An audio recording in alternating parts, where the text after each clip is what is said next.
Salam Bapak dan Ibu sekalian. Shalom. Puji syukur kepada Tuhan yang telah memperkenankan kita untuk mengikuti ibadah minggu ini di tengah segala keterbatasan yang ada karena pandemi COVID-19. Mari mengikuti ibadah dengan hati yang teduh dan tertuju kepada Tuhan. Kami undang semua jemaat bangkit berdiri. Jemaat yang terkasih, pertolongan kita adalah di dalam nama Tuhan yang menjadikan langit dan bumi. Allah yang Maha Kasih, yang kasih setianya kekal sampai selama-lamanya. Kasih karunia dan damai sejahtera dari Allah Bapa kita dan dari Tuhan Yesus Kristus menyertai saudara. Juga menyertai saudara.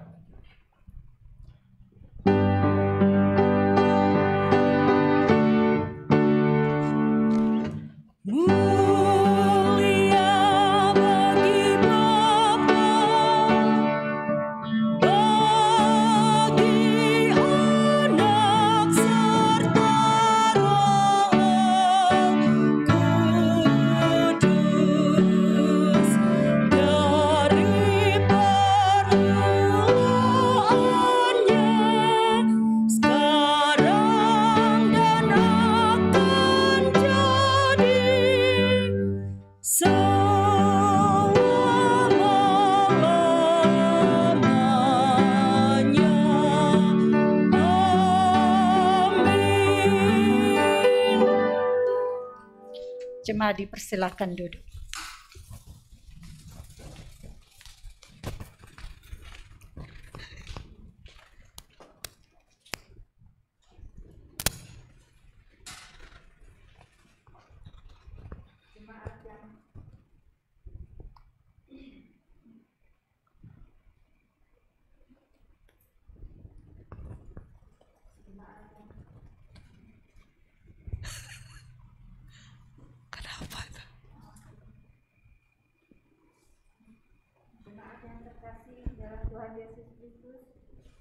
Pembimbing dalam ibadah minggu ini terambil dari 2 Korintus 5 ayat 18 dan 19. Dan semuanya ini dari Allah yang dengan perantaraan Kristus telah mendamaikan kita dengan dirinya dan yang telah mempercayakan pelayanan pendamaian itu kepada kamu. Sebab Allah mendamaikan dunia dengan dirinya oleh Kristus dengan tidak memperhitungkan pelanggaran mereka. Dia telah mempercayakan berita pendamaian itu kepada kamu. Kita sambut dengan nyanyi dan sambutan dari jemaat bait 1 dan 2 Tuhan Allah Maha.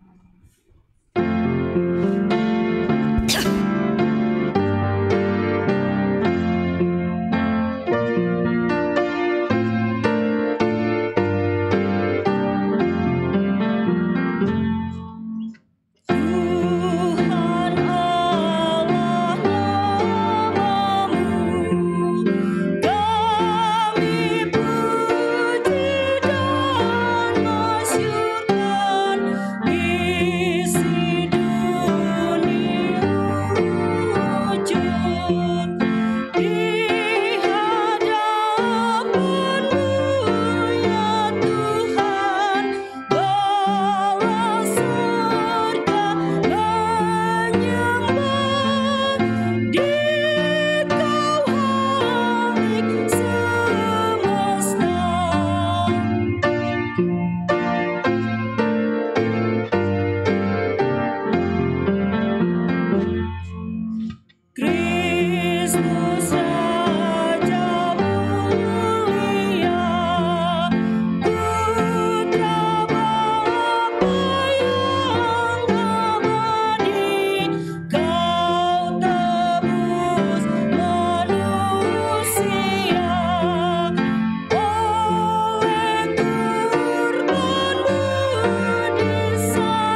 dari 1 Yohanes 3 ayat 14 dan 15. Kita tahu bahwa kita sudah berpindah dari dalam maut ke dalam hidup, yaitu karena kita mengasihi saudara kita. Barang siapa tidak mengasihi, ia tetap di dalam maut. Setiap orang yang membenci saudaranya adalah seorang pembunuh manusia. Dan kamu tahu bahwa tidak ada seorang pembunuh yang tetap memiliki hidup yang kekal di dalam diri. Jemaat yang terkasih dalam Tuhan Yesus Kristus, marilah kita bersama-sama merendahkan diri di hadapan Tuhan dengan mengakui segala dosa dan kesalahan kita kepadanya, serta memohon pengampunan atas segala dosa dan kesalahan kita. Kami persilakan jemaat untuk bersaat teduh untuk berdoa secara pribadi.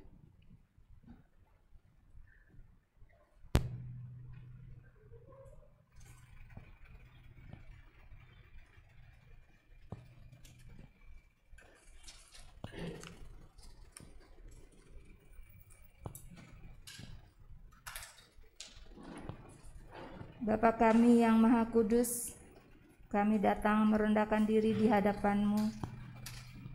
Kami mengaku bahwa kami telah berdosa dan mendukakan hati Tuhan dalam tindakan dan pikiran dan perbuatan kami, baik yang kami lakukan disengaja maupun tidak disengaja.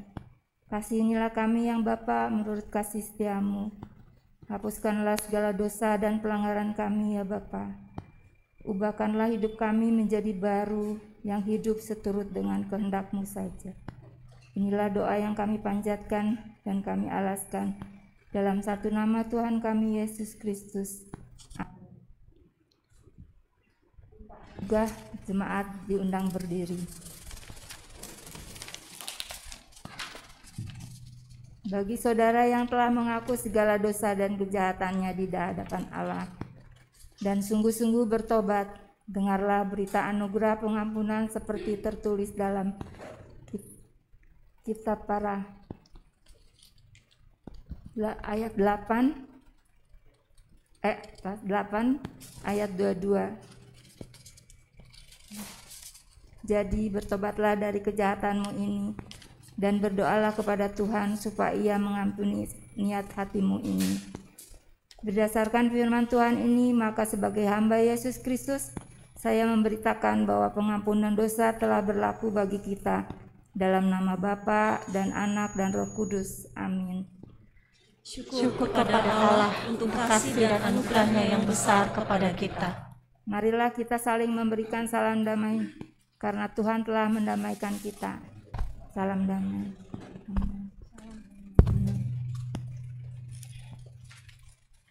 Kita nyanyikan nyanyian syukur dari Nafiri Rohani 142 bait 1 dan 2, tak tersembunyi kuasa Allah. Sebelumnya itu saya akan membacakan sepenggal perjalanan hidup dari sang pencipta lagu. Carl Stuart Hamblin adalah seorang penyiar radio yang sangat terkenal di tahun 1940-an. Dia adalah orang yang sangat berbakat di dunia hiburan, pandai melawak dan pencipta lagu. Namun kehidupannya sangat menyedihkan. Ia sering mabuk-mabukan, bermain wanita dan gemar berpesta. Suatu hari, penginjil terkenal Billy Graham datang ke stasiun radio tempat Carl Stuart Hamblin bekerja sebagai penyiar radio untuk memberitakan dan mengundang orang-orang datang ke KKR yang akan diadakannya. Dalam siaran radionya itu, Carl Stuart Hamblin mengatakan bahwa dia akan ikut menghadiri KKR tersebut. Saat hadir di KKR itulah dia tertempelak ketika Billy Graham berkata, "Di sini ada seorang pria yang hidupnya penuh dengan kepalsuan." Kata-kata itu terus menghantuinya. Beberapa hari kemudian, dalam keadaan mabuk, ia mendatangi Billy Graham di kamar hotelnya. Mereka berbicara selama 3 jam dan Stuart Hamblin berlutut di hadapan Tuhan dan menangis sebagai tanda pertobatan yang sungguh dan meminta kuasa Roh Kudus untuk menolongnya berubah. Tuhan menjawab doanya secara luar biasa. Ia berubah total dalam hidupnya. Bahkan karena komitmennya itu, ia kehilangan sponsor terbesar untuk acara siaran radionya karena dia tidak mau lagi mempromosikan minuman keras melalui acaranya di radio tersebut. Ketika ditanya apa yang menyebabkan dia bisa berhenti dari kehidupannya yang dahulu menjijikkan itu, dia menjawab, "Bukanlah suatu rahasia bahwa Allah sanggup memberikan kemenangan atas semua dosa-dosa kita." Dan kata-kata itulah yang menjadi inspirasinya menciptakan lagu It is no secret what God can do. Tak tersembunyi kuasa Allah. Lagu itu telah menjadi berkat bagi jutaan orang sampai sekarang ini.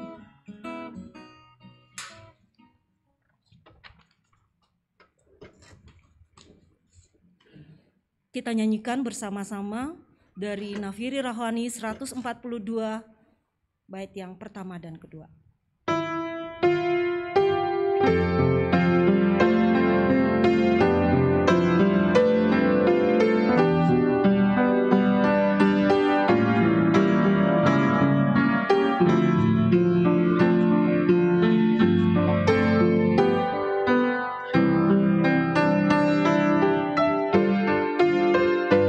Dering lonceng menyatakan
Bapak Ibu yang terkasih dalam Yesus Kristus, baik yang ada di tempat ini maupun juga yang ada di rumah masing-masing, saat ini kita akan mendengarkan firman Tuhan, nanti yang kita baca dari kitab Ibrani, dan sebelumnya kita menyatukan hati untuk menundukkan kepala, memohon kuasa Roh Kudus bekerja bagi setiap kita. Mari kita berdoa. Bapa, lagu yang barusan kami nyanyikan, bahwa kuasa Allah tiada tersembunyi untuk menjamah kami, untuk merangkul kami dalam kehidupan yang kekal. Kami sungguh bersyukur punya Allah seperti Engkau. Dan biar lagu yang barusan kami nyanyikan ini menjadi sebuah ungkapan iman kami di hadapan Tuhan, bahwa kami memiliki Allah yang kuasa, yang jalan-jalannya misteri, dan kami tidak tahu dengan sempurna apa yang menjadi kehendak-Mu bagi setiap kami. Karena itu kami juga meyakini bahwa sebagai manusia yang dikasihi, kami diberikan ruang untuk bisa memahami kebenaran firman Tuhan, agar kami menjadi sempurna dalam perjalanan kehidupan kami. Karena itu sebentar lagi firman-Mu akan diwartakan.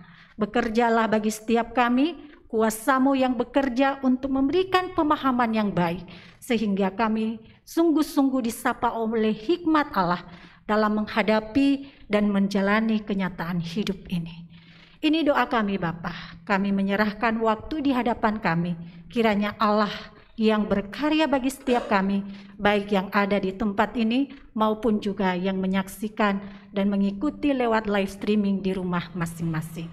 Di dalam nama Yesus yang berkuasa, kami sungguh memohon. Amin. Jemaat yang terkasih, firman Tuhan untuk kita pada hari ini terambil dari Ibrani pasal 1 ayat 1 sampai 4 dan kemudian pasal 2 ayat 5 sampai 12. Bagian firman Tuhan ini saya akan bacakan untuk kita semua. Ibrani pasal 1 ayat 1 sampai 4, demikian firman Tuhan tertulis. Setelah pada zaman dahulu Allah berulang kali dan dalam pelbagai cara berbicara kepada nenek moyang kita dengan perantaraan nabi-nabi.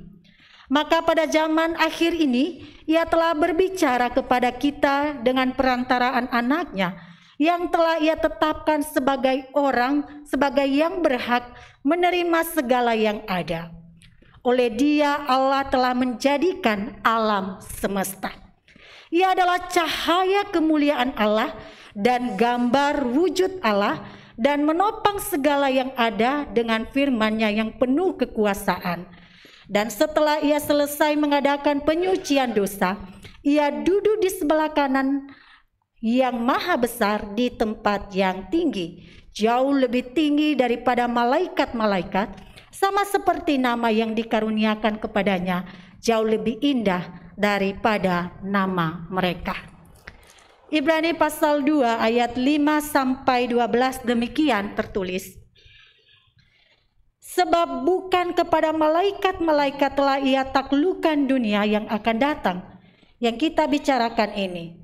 Ada orang yang pernah memberi kesaksian di dalam suatu nas. Katanya, apakah manusia sehingga engkau mengingatnya, atau anak manusia sehingga engkau mengindahkannya? Namun engkau telah membuatnya untuk waktu yang singkat sedikit lebih rendah daripada malaikat-malaikat, dan telah memahkotanya dengan kemuliaan dan hormat. Segala sesuatu telah engkau taklukkan di bawah kakinya, sebab dalam menaklukkan segala sesuatu kepadanya, tidak ada suatu pun yang Ia kecualikan, yang tidak takluk kepadanya. Tetapi sekarang ini belum kita lihat bahwa segala sesuatu telah ditaklukkan kepadanya. Tetapi Dia yang untuk waktu yang singkat dibuat sedikit lebih rendah daripada malaikat-malaikat, yaitu Yesus kita lihat, yang oleh penderitaan mau dimahkotai dengan kemuliaan dan hormat, supaya oleh kasih karunia Allah Ia mengalami maut bagi semua manusia. Sebab memang sesuai dengan keadaan Allah, yang baginya olehnya segala sesuatu dijadikan, yaitu Allah yang membawa banyak orang kepada kemuliaan, juga menyempurnakan Yesus yang memimpin mereka kepada keselamatan dengan penderitaan. Sebab Ia yang menguduskan dan mereka yang dikuduskan, mereka semua berasal dari satu. Itulah sebabnya Ia tidak malu menyebut mereka saudara. Katanya, aku akan memberitakan namamu kepada saudara-saudaraku dan memuji-muji engkau di tengah-tengah jemaat. Sedemikian jauh pembacaan firman Tuhan bagi kita. Yang berbahagia adalah kita yang mendengar dan juga melakukannya. Haleluya.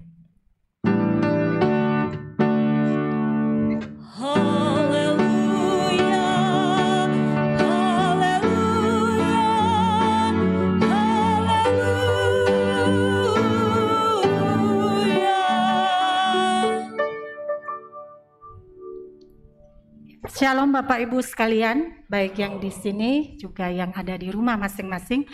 Hari ini kita berbicara dengan satu tema dalam sorotan firman Tuhan, dalam satu sorotan tema Kristus, Yesus Kristus adalah anak Allah dan perantara sejati.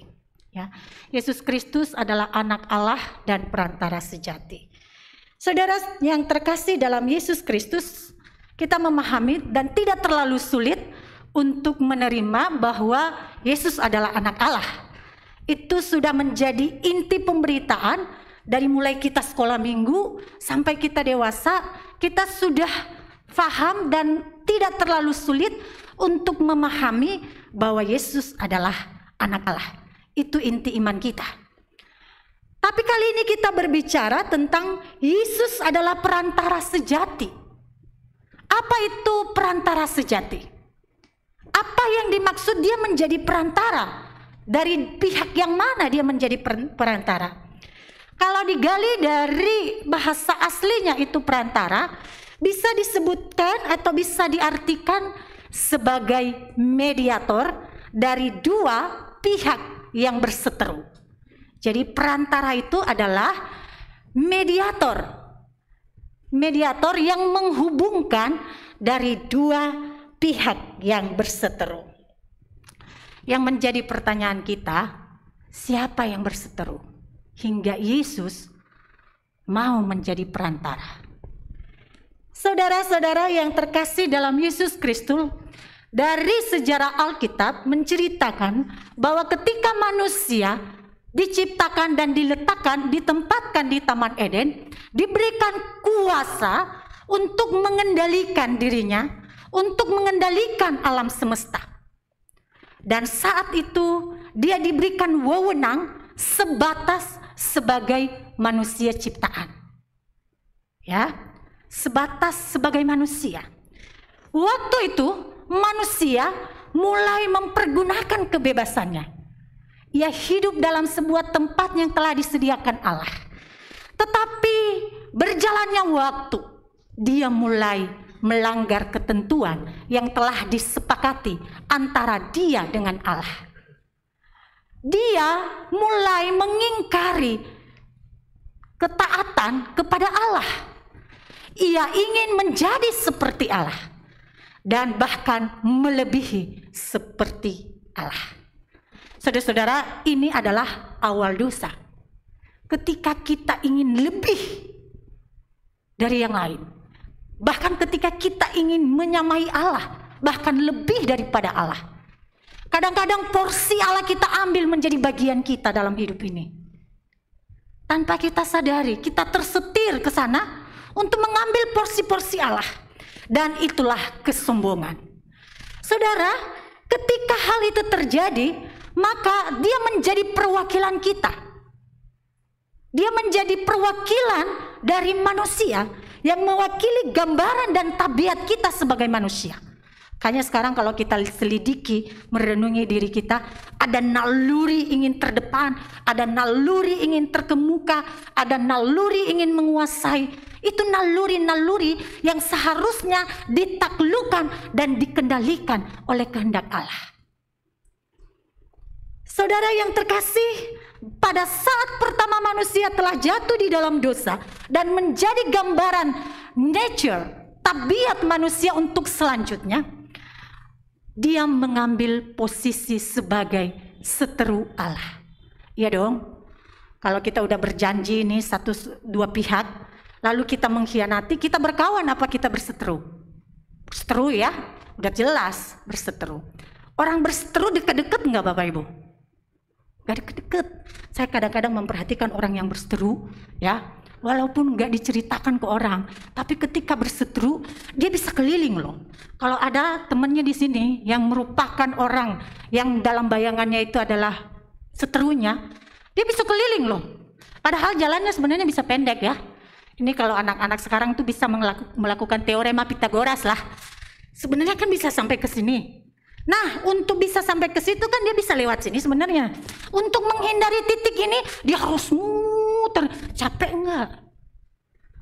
Artinya perseteruan itu tidak membuat hubungan menjadi harmonis. Perseteruan itu menjauhkan satu dengan yang lain. Dan itu yang terjadi antara Allah dan manusia semenjak jatuh di dalam dosa. Ketika itu Allah mencari manusia. Adam, Adam, di manakah engkau? Dia pergi berkeliling. Aku bersembunyi karena aku takut padamu.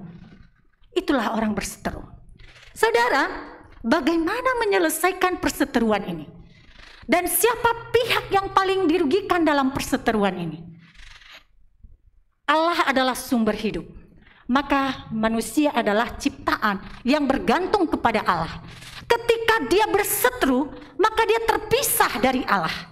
Dia terpisah dari Allah dan mengalami apa? Kematian. Setiap dosa hukumannya kematian. Dan ketika terpisah dengan Allah, dia terasing, dia sepi dan kehilangan makna hidup. Bapak Ibu, setiap kita yang ada di planet bumi ini, setiap kita diletakkan di planet bumi ini bukan hanya sembarang diletakkan oleh Allah. Kita harus hayati. Dia punya tujuan yang harus kita kerjakan, yang harus kita kejar, dan yang harus kita pertanggungjawabkan. Dan ketika kita lahir di planet bumi ini, yang mendesain tujuan itu adalah Allah. Maka ketika manusia terpisah dan terasing dari Allah, dia merasa sunyi. Makanya ada orang yang punya kelimpahan banyak harta, punya kejabatan yang banyak, tapi dia merasa sunyi, kosong. Bu, apa yang terjadi dengan saya? Ini adalah ciri-ciri kehidupan yang hampa, yang terpisah dengan Allah. Karena ada dosa yang membatasi. Karena Allah kita adalah Allah yang kudus, maka kekudusan Allah, dia tidak mau kompromi dengan dosa. Saudara, bagaimana memperdamaikan hubungan Allah yang telah retak dengan manusia? Ini yang menjadi pertanyaan kita, bagaimana itu untuk memperdamaikan? Maka di dalam perjanjian lama ada upaya-upaya manusia, upaya dari dua arah. Allah mengutus nabi-nabinya dan manusia memilih imam, manusia memilih orang-orang yang bisa dipercaya untuk menyambungkan mereka kepada Allah. Itu yang dikatakan oleh Ibrani pasal 1 ayat 1 sampai 4 tadi. Bahwa di dalam perjanjian lama ada sebuah tradisi yang didasarkan pada kerinduan, bahwa manusia menyadari kehampaannya, bahwa manusia menyadari dia tidak bisa hidup tanpa Allah. Dia merasa kosong dan hampa tanpa Allah. Oleh karena itu mereka menyediakan nabi-nabi yang menyambungkan, menjadi penyambung lidah Allah. Tetapi yang terjadi Bapak Ibu, itu tidak sempurna. Oleh karena itu Allah sendiri menjadi perantara antara manusia dengan Allah. Allah yang di dalam mana? Allah yang di dalam Yesus Kristus. Ini satu hal yang unik. Ketika Allah sendiri menjadi perantara, maka yang pertama dilakukan adalah ia mulai melepas pengampunan. Saudara, ini penting. Ketika kita mau menerima orang yang berseteru, ketika kita mau menerima orang yang pernah mengkhianati, satu syarat yang tidak boleh lepas, salah satu cara yang harus mutlak adalah melepas pengampunan. Kalau kita tidak mau melepas pengampunan, perdamaian yang kita bangun adalah sebuah perdamaian yang semu dan palsu. Oleh karena itu, satu hal yang dilakukan oleh Allah adalah melepas pengampunan kepada pihak seterunya, manusia yang telah melanggar, yang telah keluar dari kodratnya, yang ingin menyamai Allah. Ia melepas pengampunan dan dia mempersembahkan, bukan lagi hewan-hewan yang dipersembahkan. Dulu kan kalau memberikan pengampunan dosa, meminta kepada Allah, korban-korban itu disembelih. Sekarang Allah di dalam Yesus Kristus yang dimuliakan, sejenak lebih rendah daripada malaikat, dia datang ke dunia untuk mempersembahkan dirinya. Saudara-saudara, itu yang diungkapkan di dalam Ibrani pasal 1 dan pasal 2 itu selalu mencirikan bahwa Yesus itu adalah turun di dalam penciptaan. Yesus itu adalah Allah yang memang pribadi Allah. Dan dari situ kita mengerti dia adalah pihak yang dirugikan, mau membuka pengampunan dan mau membuka relasi. Ini juga salah satu menjadi salah satu teknis pastoral dalam memperdamaikan dua pihak yang berseteru. Orang yang merasa diri benar, dia yang harus memulai membuka diri. Kita kan dalam hukum dunia yang minta maaf dong, yang salah gitu. Nah kalau dia nggak sadar-sadar, kalau dia udah ketakutan dosanya gimana? Dia mau datang minta maaf gitu ya. Belum lagi backgroundnya yang belum terlatih untuk cepat meminta maaf. Jadi pihak yang merasa benar, pihak yang merasa lebih kuat adalah pihak yang mulai bertindak untuk melepas pengampunan dan membuka jalan perdamaian. Saudara, itu uniknya di dalam perseteruan dengan manusia dengan Allah. Itu uniknya bahwa Allah menjadi perantara kita di dalam Yesus Kristus. Saudara-saudara, bagaimana jalannya? Kristus menjadi perantara bagi kita. Dia menjadi perantara dua arah, antara Allah dan manusia. Dia menjadi perantara dua arah yang menghubungkan manusia dengan Allah dan Allah kepada manusia. Dan dia sendiri Allah, dengan cara ia mengorbankan dirinya, dia mewujudkan pengorbanan itu dengan memberikan dirinya terluka. Maka orang-orang yang menjadi mediator adalah orang-orang yang bersedia terluka dari dua arah. Orang-orang yang bersedia memperdamaikan orang lain adalah orang-orang yang menyediakan hati lebih banyak terluka. Karena dari pihak sana ada tuntutan, dari pihak sana ada tuntutan, maka dia menjembatani semua itu, dan Yesus melakukan itu dengan menyediakan dirinya berkorban di atas kayu salib. Jadi Bapak Ibu, penderitaan yang dibicarakan di dalam Ibrani pasal 2 itu menggambarkan sebuah penderitaan yang mengundang kita memandang salib sebagai penghayatan betapa besarnya hukuman Allah sebenarnya bagi manusia. Dan di sisi lain, kita melihat betapa besarnya kasih Allah bagi manusia. Sebenarnya, kalau Allah memilih untuk tidak menolong manusia, bisa saja kan pilihannya itu. Karena memang sebenarnya nggak ada layak-layaknya kita untuk diperjuangkan. Ada yang merasa layak untuk diperjuangkan dan ada merasa layak untuk mendapat pengorbanan Kristus yang begitu besar. Ada yang layak sama sekali. Tapi alasan dari semuanya itu adalah kasih. Makanya saya selalu suka kalau Jumat Agung, kasihnya, oh karena kasihnya. Alasan semua kita menjadi mediator, alasan semua yang mendorong kita untuk melakukan apapun adalah kasih. Saudara, di atas salib itu kita bisa melihat seharusnya hukuman itu yang ditanggung oleh Yesus Kristus ditujukan kepada kita. Dan di sisi lain kita melihat betapa Allah mengasihi kita. Salib adalah pertemuan antara kutuk dan berkat. Jadi Bapak Ibu kalau memakai salib sekarang, hayati. Ini pertemuan antara kutuk dan berkat. Allah mengutuk manusia dan dia menanggungnya sendiri. Dan Allah mengasihi manusia, karena itu dia memberikan dirinya sendiri. Salib adalah pertemuan yang menyatukan antara kutuk dan berkat, dan salib adalah menghukum orang berdosa dan kasih Allah bagi orang berdosa. Jadi dua sisi itu harus dilihat. Di atas salib yang kita agung-agungkan itu bukan hanya sebuah aksesoris yang melekat gitu. Kita menghayati bahwa di sana ada berkat dan di sana ada kutuk. Ketika manusia jatuh di dalam dosa, maka hukuman Allah harus dihukum dan mati. Siapa yang menanggung ini? Maka Allah menyelesaikan semua itu antara keadilan dan kasih-Nya di atas kayu salib. Dia adil untuk menghukum manusia dengan memberikan dirinya. Dia mengasihi manusia yang sebenarnya tidak layak untuk dikasihi itu dengan memberikan dirinya. Paham ya Bapak Ibu? Sering digambarkan dulu itu kalau PI penginjilan, seorang ibu yang mencuri, lalu seorang anaknya raja, dia sudah mengeluarkan peraturan bahwa setiap orang yang mencuri harus dihukum. Sekarang yang mencuri adalah ibunya.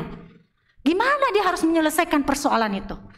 Maka dia harus berhadapan dengan titah keadilan dan sifat kasihnya sebagai anak bagi ibunya. Untuk menyelesaikan itu, dia harus memberikan dirinya. Penghukuman terus berlangsung. Keadilan harus sesuai dengan koridornya.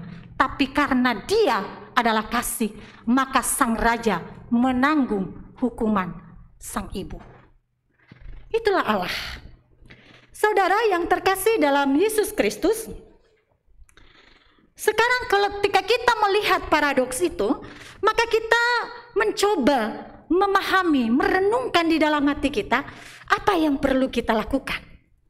Ya, sebagai orang Kristen yang sudah mendapatkan pertolongan dari Allah, yang sudah mendapatkan kasih dan sudah menebus kita dari hukuman kekal. Apa yang harus kita lakukan? Ya, tetap mempercayakan diri kepada Kristus Sang Allah yang memperdamaikan kita dengan Allah. Sekarang Dia sudah menanggung semua itu, kita tinggal mempercayakan diri kepadanya. Dia sudah menanggung dosa kita, kita tinggal mempercayakan diri. Terima kasih Tuhan. Ya Bapak Ibu, mempercayakan diri itu beda dengan hanya sekedar percaya kan.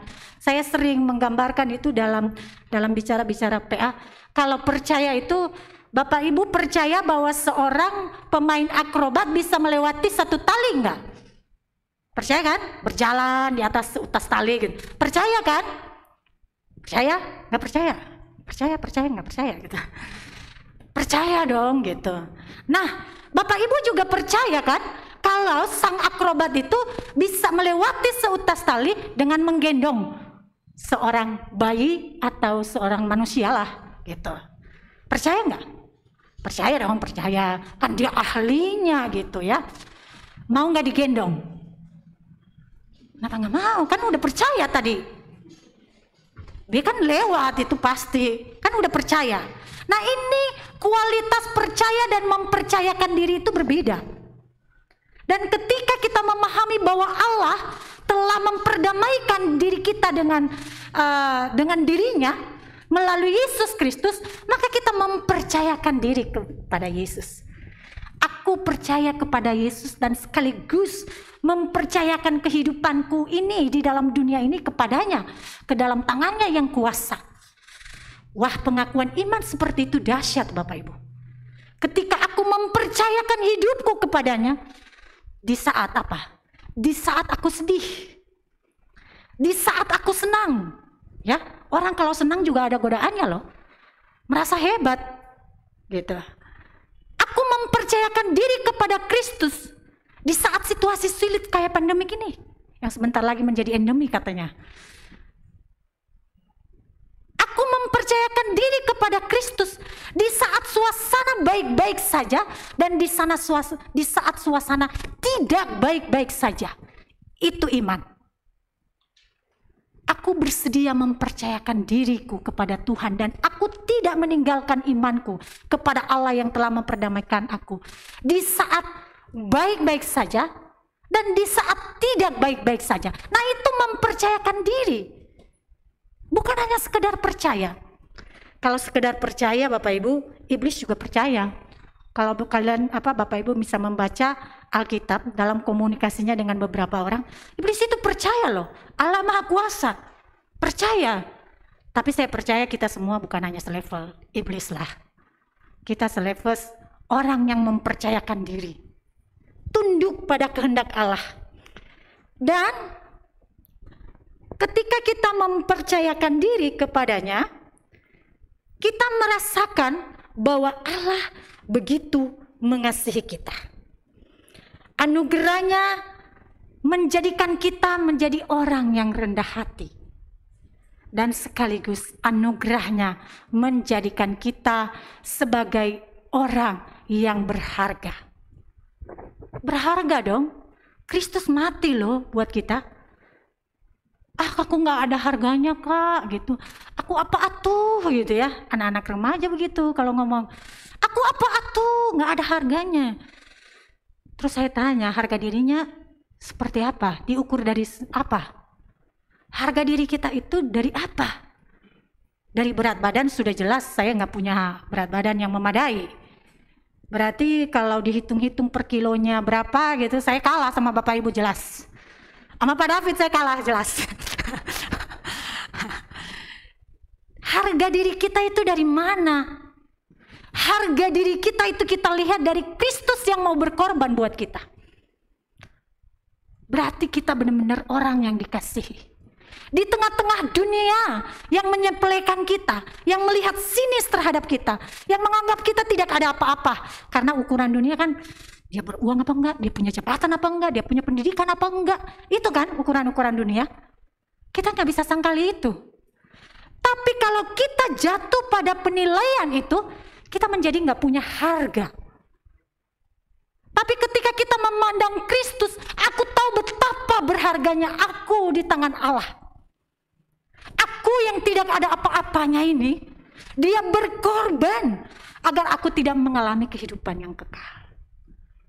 Saudara-saudara, maka orang yang telah merasakan betapa besar anugerah itu adalah orang yang rendah hati, orang yang bersyukur, orang yang mengerti, bisa menghargai dirinya.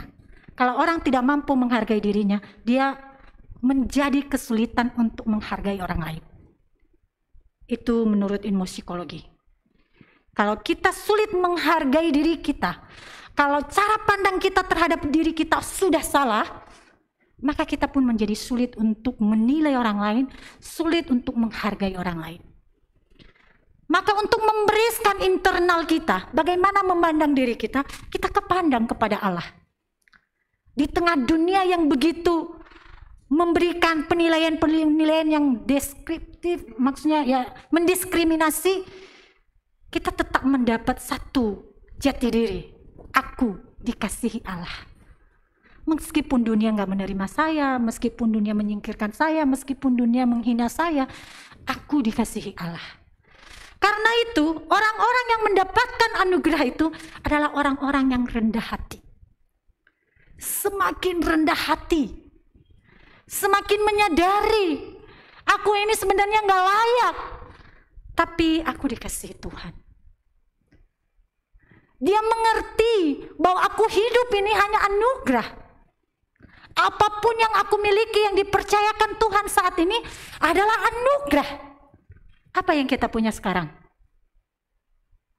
Bapak Ibu, apa yang berharga buat Bapak Ibu? Emas sekantong, sekilo, 2 kilo? Titel, jabatan, bahkan mungkin anggota keluarga kita. Itu hanya anugerah dititipkan. Hanya anugerah semata, aku dipakai olehnya. Dan kalau kita dipercayakan untuk hal-hal itu hanya anugerah. Jadi kita harus mendidik hati kita. Setiap kali kita berbuat itu adalah anugerah. Dan aku harus mendapatkan jati diriku dalam sudut pandang Allah. Saudara yang terkasih dalam Yesus Kristus, karena kita tahu betapa besarnya Allah, pengorbanannya dalam memperdamaikan kita, maka tetaplah di dalam Kristus. Sebesar apapun masalah kita saat ini, percaya Allah dalam Kristus mengasihi kita. Itulah yang menjadi alasan hingga Ia menjadi perantara sejati untuk diri kita dan dirinya sendiri. Jadi sebesar apapun gelombang hidup yang menghadang kita, percayalah Allah mengasihi kita. Dan hal ini sejalan dengan tujuan penulisan kitab Ibrani. Kalau kita baca backgroundnya kitab Ibrani ini dituliskan kepada orang-orang yang sebenarnya sedang menghadapi tantangan iman yang cukup besar. Mereka tidak diterima di mana-mana, bahkan disebut sebagai bidat-bidat yang menyesatkan dari agama yang utama saat itu. Karena itu penulis menghimbau bahwa kamu sudah mendapatkan yang berharga, maka jangan pernah lepas untuk hal yang remeh-temeh. Kristus itu adalah hal yang berharga yang kita dapatkan melebihi apapun di dunia ini. Maka jangan tukar dengan apapun yang remeh-temeh. Uangkah? Jabatankah? Pasangan hidup sekalipun. Jangan karena saking sempurnanya fisiknya, aduh sayang ini. Kita harus melihat bahwa yang paling berharga kita miliki saat ini adalah Kristus. Kristus sudah mengangkat kita dari keterpurukan. Kristus sudah menempatkan kita sebagai orang yang berharga, yang diperjuangkan, dan Dia bahkan rela untuk memberikan nyawanya. Karena itu sekali lagi, kasih Kristus terus berjalan seiring kehidupan kita, dan kita jangan menoleh ke belakang, dan kita jangan menukar oleh hal apapun. Tuhan Yesus memberkati kita semua.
Jemaat silakan berdiri.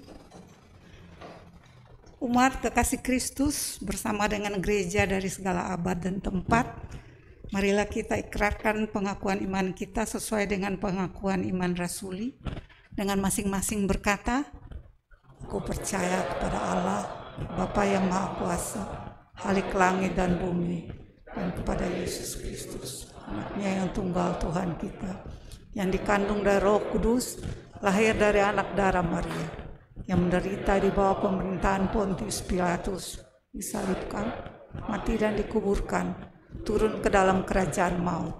Pada hari yang ketiga, bangkit pula dari antara orang mati, naik ke surga, duduk di sebelah kanan Allah, Bapa yang Maha Kuasa, dan akan datang dari sana untuk menghakimi orang yang hidup dan yang mati. Aku percaya kepada Roh Kudus, gereja yang kudus dan am, persekutuan orang kudus, pengampunan dosa, kebangkitan orang mati, dan hidup yang kekal. Amin. Silakan duduk.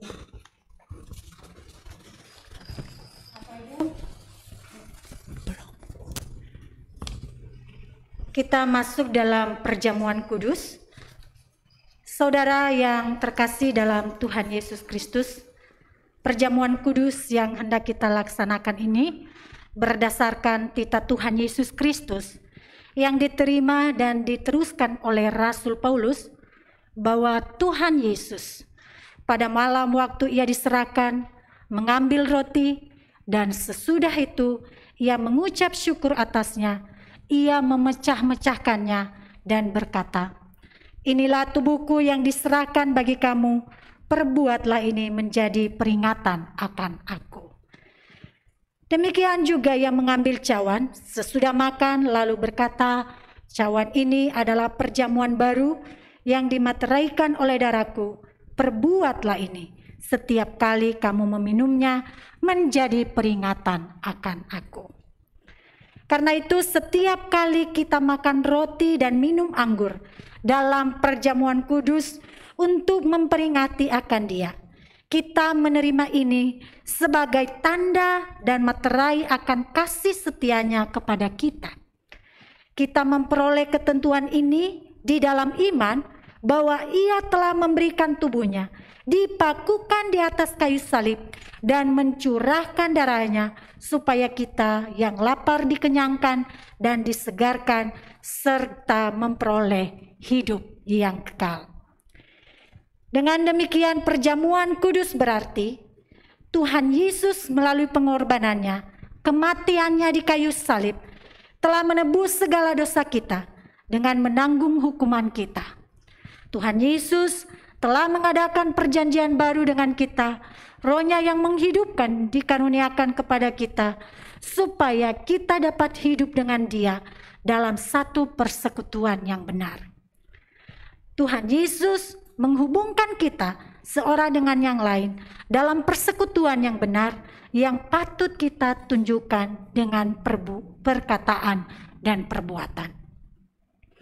Pemeriksaan diri supaya kita memuliakan Allah melalui perjamuan kudus yang menguatkan dan menghibur, maka perlulah masing-masing memeriksa diri sendiri dalam hal-hal sebagai berikut. Hendaklah masing-masing sadar akan dosanya, lalu merendahkan diri di hadapan Allah, serta mencari kelepasan dari Dia saja. Hendaklah masing-masing bertanya pada diri sendiri, apa sungguh-sungguh percaya bahwa dosanya telah diampuni oleh Yesus Kristus, Tuhan yang disalibkan, mati, dan yang telah bangkit. Hendaklah masing-masing mau menyatakan syukur kepada Allah dengan hidup selaku anak-anaknya yang setia. Barang siapa yang menyadari dosanya serta memohon pengampunan dari Tuhan Yesus, serta percaya bahwa dosanya telah diampuni, tentunya akan diterima dan diperbolehkan turut mengambil bagian dalam perjamuan kudus. Tetapi yang tidak merasa demikian dalam hatinya dinasihatkan supaya jangan turut mengambil bagian dalam perjamuan kudus ini. Nasihat ini ditujukan kepada mereka yang masih ingin terus hidup di dalam dosa. Tetapi saudara-saudara yang terkasih dalam Tuhan, hal ini diperhadapkan kepada kita bukan untuk mendukacitakan hati yang kita yang pecah, seolah-olah kita hanya dapat mengambil bagian dalam perjamuan kudus kalau kita tidak berdosa. Kita memuliakan perjamuan kudus ini bukan karena kita sempurna, melainkan karena Yesus Kristus mengampuni dosa kita. Sebab jika kita berkata bahwa kita tidak berdosa, kita menipu diri kita sendiri. Tetapi jika kita mengaku dosa kita dan berniat sungguh-sungguh memperkuat iman kita, serta melawan keinginan yang jahat dan hidup menurut kehendak Allah, maka kita mempunyai keyakinan bahwa dosa kita atau kelemahan kita tidak akan menjadi rintangan bahwa Allah menerima kita di dalam anugerah-Nya. Namun demikian, bagi saudara-saudara yang belum dibaptis, dewasa atau belum disidi, mohon menahan diri dengan tidak mengambil bagian dalam perjamuan kudus ini. Bagi para tamu yang hadir dalam ibadah ini, apabila sudah dibaptis dewasa atau sudah disidi, dapat mengambil bagian mengikuti perjamuan kudus ini. Saya mempersilakan majelis jemaat untuk membuka.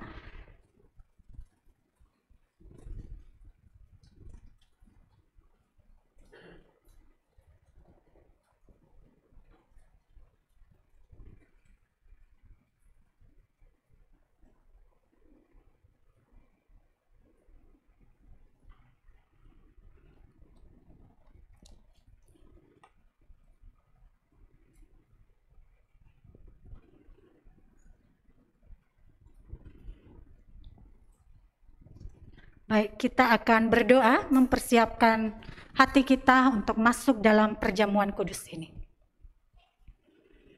Ya Allah, kami sungguh menyadari bahwa kami orang berdosa. Dalam setiap detik, entah berapa kali kami melukai hati Allah dan mengambil posisi sebagai seteru Allah. Lewat tutur kata kami, lewat perbuatan kami, lewat niat-niat kami yang kurang baik. Tuhan, ampuni kami. Dan kini kami masuk di dalam perjamuan-Mu untuk menunjukkan bagaimana tubuh dan darah-Mu menjadi simbol bahwa Engkau mengasihi kami. Tubuh dan darah itu Engkau serahkan untuk menanggung hukuman dosa yang seharusnya kami yang tanggung. Karena itu persiapkanlah hati kami untuk menerima perjamuan ini. Di dalam nama Yesus Kristus kami memohon. Amin. Kita akan mendengarkan paduan suara Remember Me.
Saudara, sebab apa yang telah kuteruskan kepadamu, telah kuterima dari Tuhan, bahwa Tuhan Yesus pada malam waktu ia diserahkan, ia mengambil roti, dan sesudah itu ia mengucap syukur atasnya, memecah-mecahkannya dan berkata, Inilah tubuhku yang diserahkan bagi kamu. Perbuatlah ini menjadi peringatan akan aku.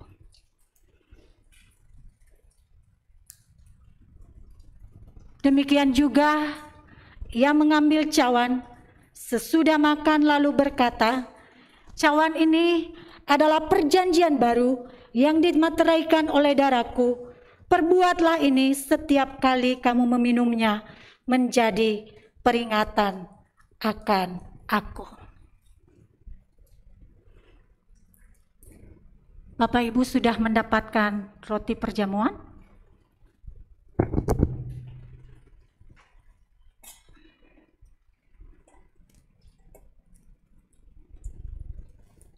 Semuanya telah tersedia. Ambil dan bagikanlah.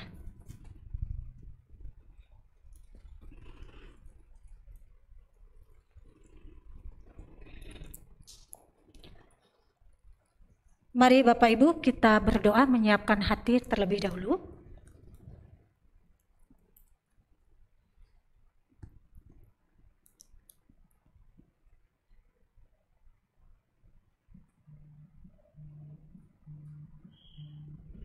Mari kita berdiri.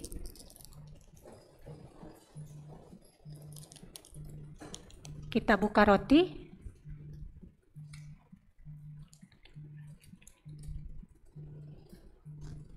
Mari kita makan bersama-sama.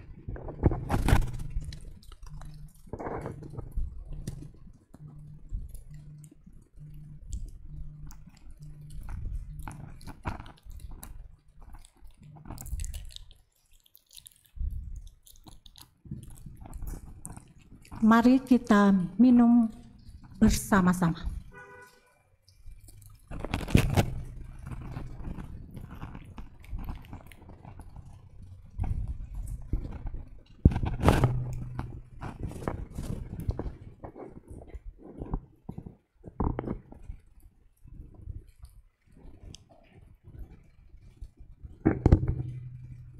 Kita berdoa. Terima kasih Tuhan, layanan perjamuan bagi kami, darah tubuh-Mu Engkau berikan bagi kami untuk menghayati betapa Engkau mengasihi kami. Jadikan kami sebagai orang-orang yang terus menghayati pengorbanan Allah di dalam kehidupan kami setiap hari. Sehingga dalam perjalanan kehidupan kami terus diperbaharui oleh kehendak Kristus yang telah menyatu di dalam tubuh kami melalui tubuh dan darah-Mu. Terima kasih untuk karya-Mu dan terima kasih untuk perkenan-Mu. Di dalam nama Yesus Kristus kami mengucap syukur. Amin.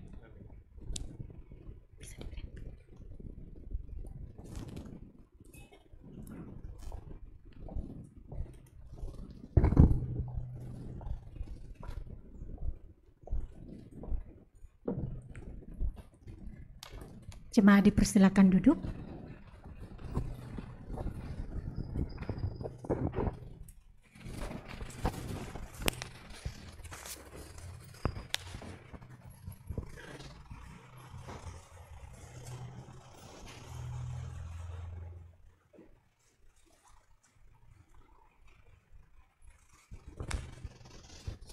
Penegasan warta. Bapak Ibu sekalian, demi menunjang pelayanan kita, ada beberapa penegasan warta yang perlu disampaikan dan dapat disimak melalui tayangan layar berikut ini. Segenap jemaat, para penetua dan rohaniwan mengucapkan terima kasih kepada Pendeta Setihat Igea dari Gereja Kristus Kartini Bogor, dan juga kepada Bapak Setia Budi Brata Halim serta Ibu Lani untuk persembahan pujiannya, dan kepada seluruh penata layan yang bertugas pada hari ini.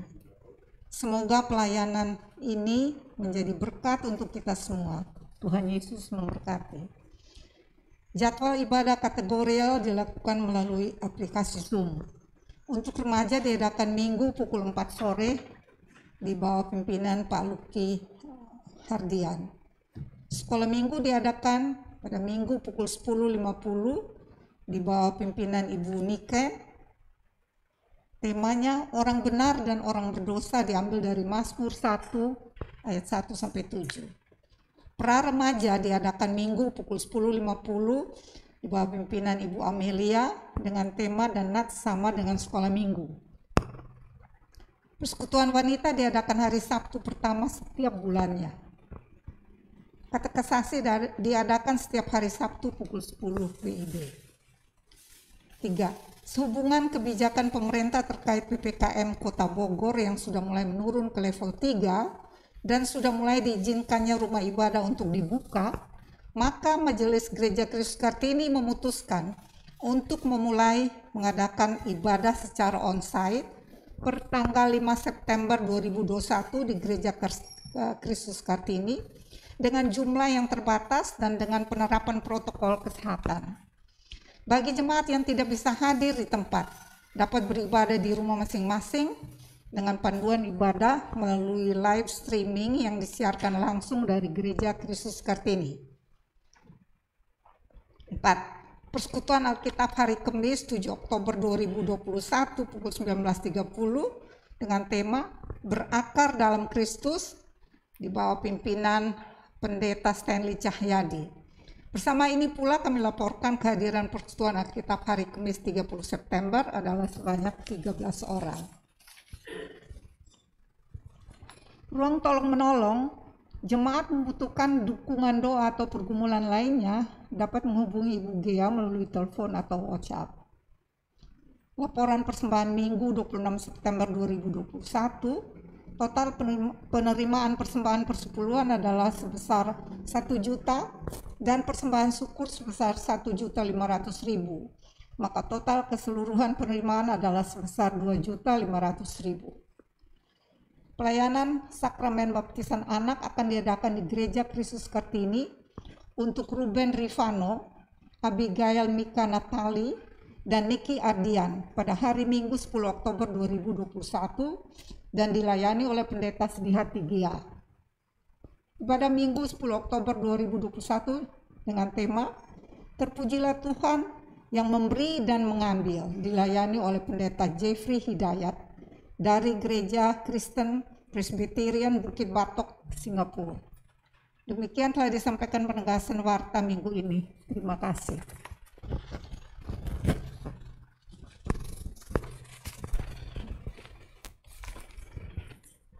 Mari Bapak Ibu kita menyiapkan hati kita untuk masuk di dalam doa syafaat.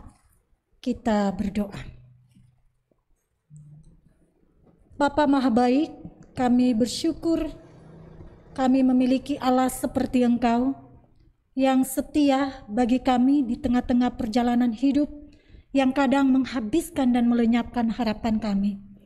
Tetapi di dalam Allah selalu tersedia harapan untuk bangkit dan berjalan terus karena ada Allah yang bersama dengan kami.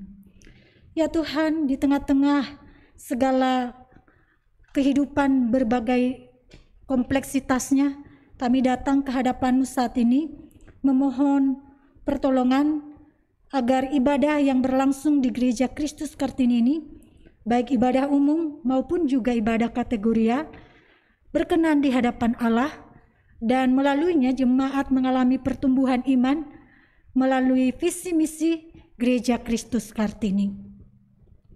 Saat ini juga kami memohon ya Bapa untuk pergumulan kehidupan jemaat-Mu yang saat ini berseru-seru dan memanggil-manggil nama-Mu. Kami berdoa bagi mereka yang bermasalah dan bergumul dalam masalah ekonomi, studi, pekerjaan, masalah sakit penyakit, masalah rumah tangga.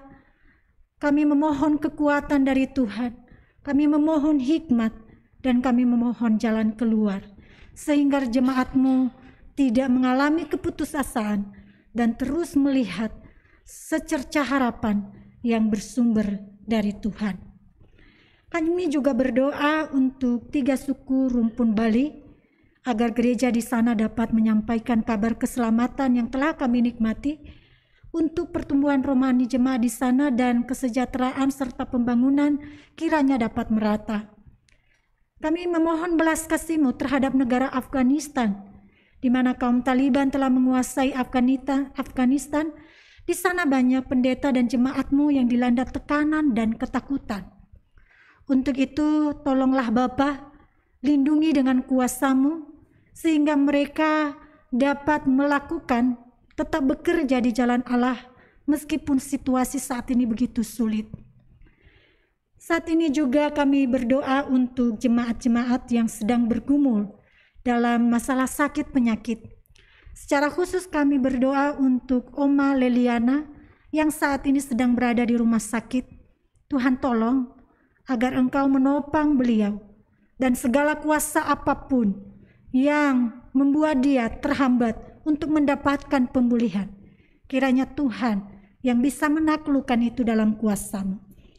Kami berdoa untuk Oma Grace Sukardi, Ibu Sudibyo, Ananda Eki Mardiansa, Bapak Husein dan Ibu Imas, Ibu Cusanio, Bapak Tatang, Ibu Siti Hasibuan, Ibu Berta, Ibu Diana, Bapak Setia Budi Brata Halim, Bapak Frederick Suryadi, Ibu Mariam Natasa Putra, Ibu Angelunin, Bapak Kiki, Ibu Lim Gwelan, Bapak Andreas Wiryawan, Ibu Lalan, Bapak Suntek, Bapak Ardan, Ibu Kumalasari dan Ibu Elni.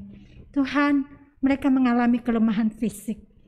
Tuhan tolong menopang dan menyembuhkan mereka sesuai dengan cara-Mu yang kaya.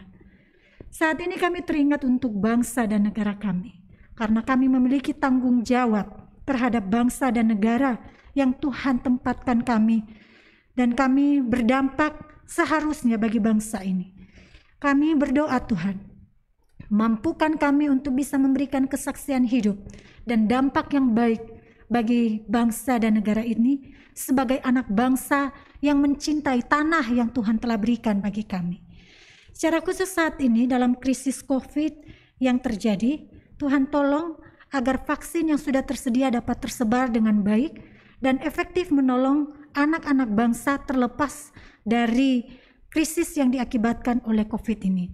Ada banyak dari antara kami yang saat ini kena dampak dari COVID ini, entah itu dalam masalah pekerjaan, masalah ekonomi, dan juga merembet ke masalah keluarga.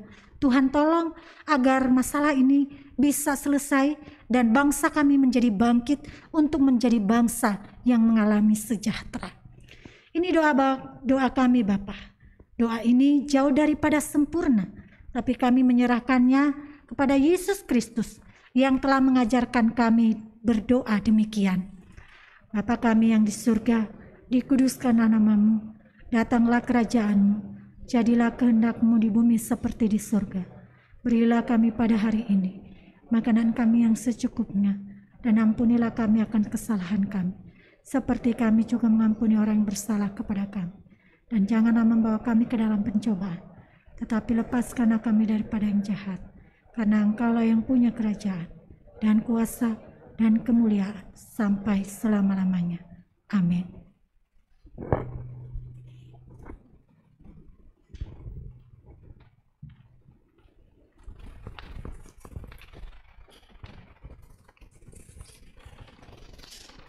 Jemaat yang terkasih, marilah kita memberikan persembahan syukur kepada Tuhan dengan penuh sukacita dan kerelaan sebagai ungkapan rasa syukur kita atas segala berkat yang telah Tuhan nyatakan dalam kehidupan kita. Persembahan bisa dilakukan dengan dua cara, yaitu secara virtual dengan mengirimkan rekening ke BP Gereja Kristus Kartini seperti tertera di layar, atau memasukkannya ke dalam kotak persembahan yang tersedia di depan pintu gereja setiap hari Minggu. Bagi jemaat yang hadir, ada sampul persembahan di bangku masing-masing, dan sampul persembahan dapat dimasukkan ke dalam kotak persembahan saat ibadah selesai. Marilah kita memberikan persembahan dengan mengingat firman Tuhan dalam Maleakhi 3 ayat 10. Bawalah seluruh persembahan persepuluhan itu ke dalam rumah perbendaharaan, supaya ada persediaan makanan di rumahku, dan ujilah aku, firman Tuhan semesta alam. Apakah aku tidak membukakan bagimu tingkap-tingkap langit dan mencurahkan berkat kepadamu sampai berkelimpahan. Kita sambut dengan nyanyian persembahan diambil dari Kidung Jemaat 393 bait 1 dan 3. Tuhan betapa banyaknya.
Mari kita berdoa. Jemaat diminta untuk berdiri. Bapa Surgawi, kami mengucapkan syukur dan terima kasih karena boleh diberi kesempatan untuk kami memberi persembahan yang semua yang kami miliki berasal dari-Mu, bahkan hidup kami ini. Kiranya Engkau mau menerima persembahan kami ini dan Engkau memberkatinya agar dapat kami pakai untuk menolong sesama kami dan untuk kegiatan pelayanan di gereja kami ini. Hanya di dalam nama Yesus kami mengucap syukur dan memohon. Amin.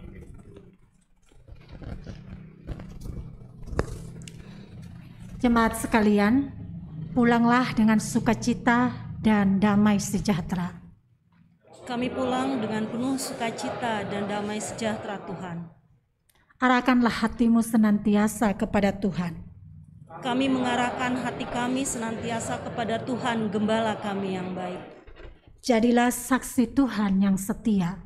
Kami siap menjadi saksi-saksinya yang setia. Mari datang pada Yesus.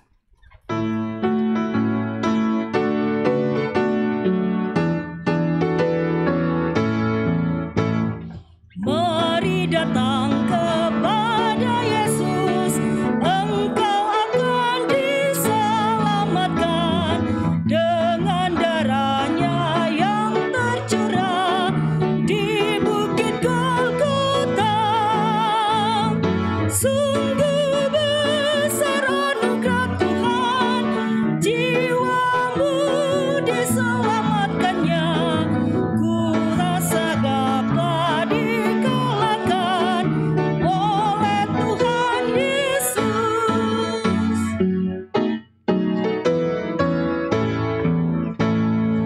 Jika engkau jauh dari Tuhan, imanmu akan jadi lemah.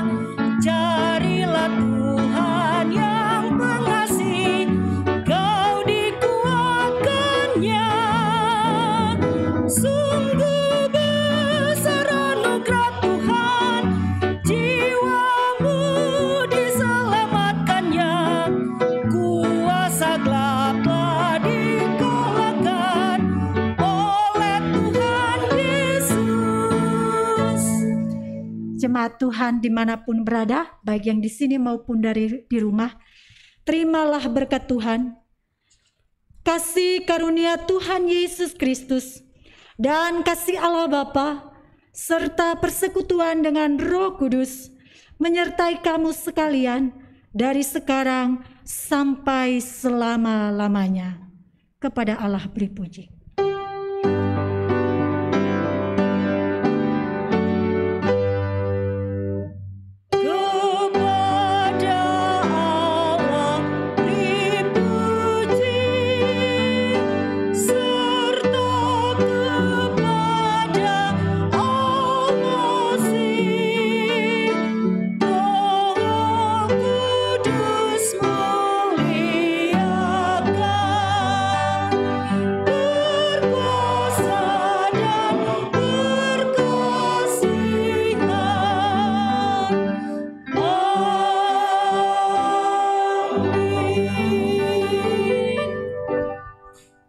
Ibadah selesai saat teduh.